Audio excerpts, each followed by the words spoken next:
We shall move to questions without notice. Are there any questions? And I'll give the call to the Honourable, the Leader of the Opposition. Thank you very much, Mr Speaker. My question is to the Prime Minister. Before the last election, Prime Minister, you promised that Australian families would be better off. And yet the Prime Minister promised a $275 cut on 97 occasions before the election. Instead, they've gone up by $1,300. We've had the largest fall in living standards in history. Our country is divided. 29,000 small businesses have gone broke. Order. And this Prime Minister's record adds up to nothing. How can struggling Australian families and businesses possibly afford another 3 years of the Albanese government? Order. Members on my right. Prime Minister has the call. I thank the member for his question, and he speaks about division, the great divider of Australian politics, the great divider of Australian politics. And I note in his talk to the party room this morning, he spoke about the division in their ranks behind him was what he was worried about, Mr Speaker. He was worried about the undermining from those opposite, picking on Angus Taylor, picking on the Shadow Treasurer. And no wonder those opposite, when asked a question on insiders or on the other Sunday programs, cannot say anything about what their policies are, what the costings are, what their alternative is as they go forward. Mr Speaker, tonight we will hand down a budget that confirms the fact that inflation is going down. We inherited an inflation rate that had a 6 in front of it, was going up. It's now at 2.4 and is going down. We inherited wages, low wages being a key feature of their economic architecture, and now wages have gone up 5 quarters in a row. We inherited legislated tax cuts that were aimed at all of us in this room, not the people we represent. And we changed it so every Australian got a taxpayer, and those opposite said we should go to an election last year as a result. And what we have done, and you'll see more tonight, is provide cost of living relief, because we understand that Australians have been under pressure from global inflation. So that is why we have provided a range of cost of living measures, all of which have been opposed by those opposite. We, of course, have had 2 rounds, and then we announced on Sunday that in the budget tonight there'll be a 3rd round of energy relief. All opposed by those opposite. And they have the hide to talk about gas reservation from time to time. Well, part of the cap on gas and coal was about reservation, was about making sure that the manufacturing sector could have access to that gas, but they've just discovered it as well. They opposed the cheaper medicines policy that we've put in place. They opposed every other measure, including cheaper childcare. They opposed free TAFE and said people don't value it because it's free.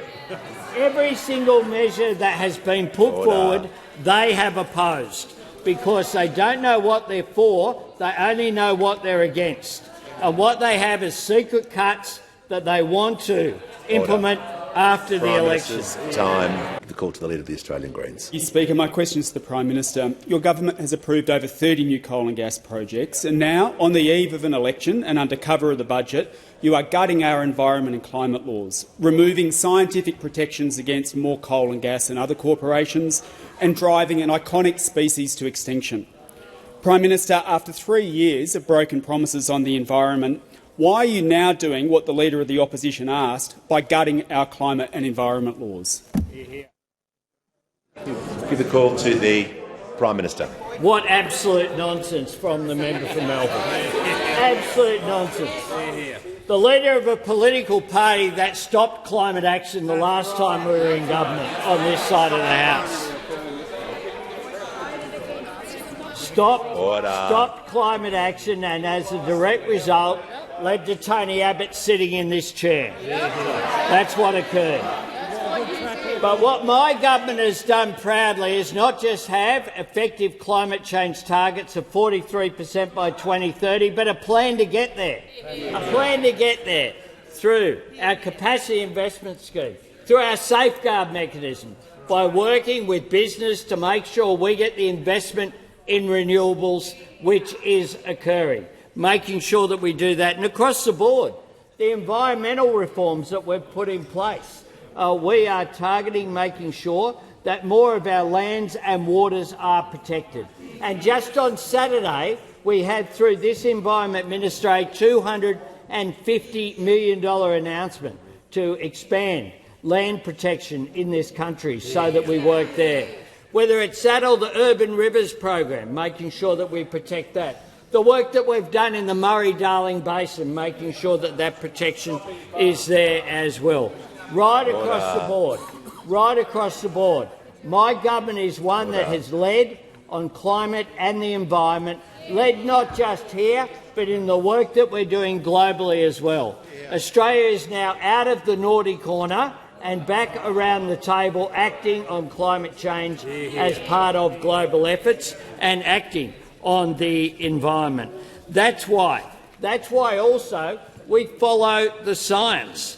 And the member refers to the issue of Macquarie Harbour. We have committed $37.5 million to Maugean skate conservation, including the successful captive breeding program, remediation, expanding the oxygenation program in the harbour, which the science tells us is working.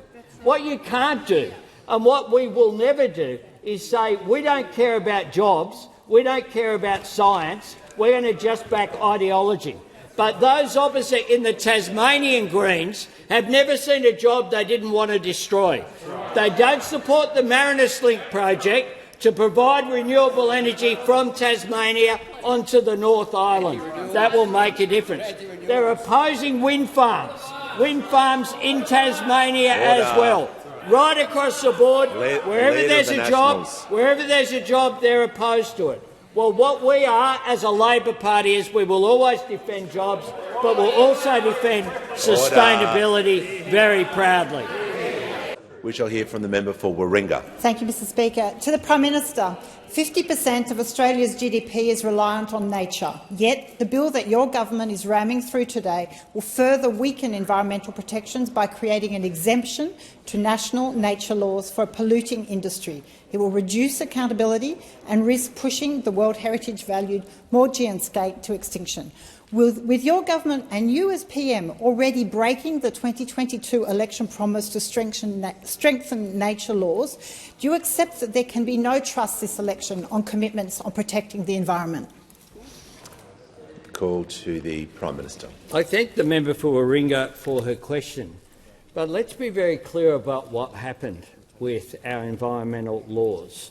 We went to an election in 2022 saying we would have a National Environmental Protection Authority. That legislation passed this House and sat over there in the Senate for month after month after month, while crossbenchers tried to connect it up with a whole range of other issues that were not related to the legislation that was there. Publicly, they did it. This isn't any secret here. That is what they said. They said unless you take action to stop all forestry, unless you do a whole range of things that they wanted connected to that legislation, they would not pass it. And then when the legislation was eventually before the Senate, the crossbenchers, including Fatima Payman, who was elected as a Labor senator but ratted on the Labor Party to sit on the crossbench, made it clear that she would not. Having received under about 0.1% of the vote, said she would oppose that legislation along with other crossbench members. So be careful what you vote for when you vote independent, because you never know what you will get. What you know from us is we will stand up for the environment. The Greens political party held up that legislation and refused to vote for it for month after month after month. If they had voted for it, they could have at any time. Not only did they not vote for it, there were deferrals just like there was over housing legislation, just like there was over so many issues. Them standing in a corner pretending that they had no responsibility. We have 25 votes in the Senate out of 76. I suggest if people want Labor government legislation, they should vote Labor in both houses when it comes to the election coming up.